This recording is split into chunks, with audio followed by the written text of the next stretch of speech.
Faire le tour des supérettes d'Alger, c'est faire partout le même constat. Sur les étagères réservées aux huiles, plus rien, ou presque. On est toujours à la recherche d'huile. C'est le même problème qui se répète. Il n'y a pas d'huile, ni de lait.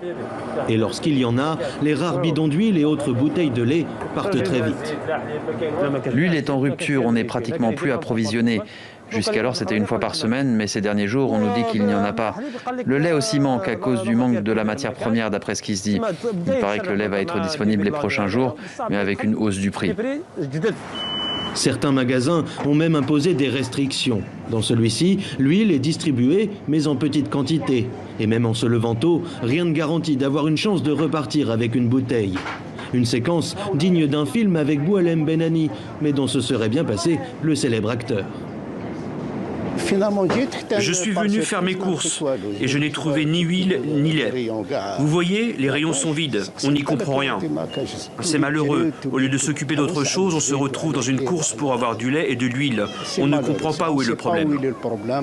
Pour le gouvernement, au contraire, le problème est clair. Alors que les unités de production d'huile tournent à plein régime, la disponibilité du produit serait perturbée par des spéculateurs à quelques mois du Ramadan.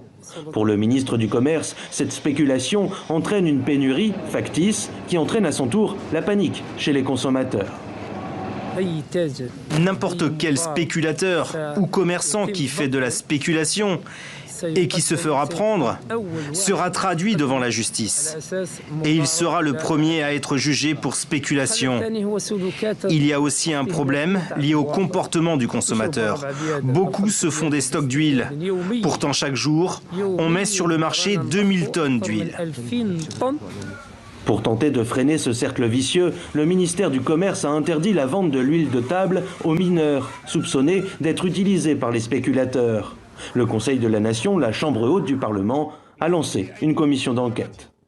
Elle aura la tâche d'enquêter et de rechercher les causes de la pénurie qui a touché un certain nombre de produits aliments de première nécessité pour essayer de comprendre les causes de cette crise et identifier ceux qui l'alimentent et tournent autour.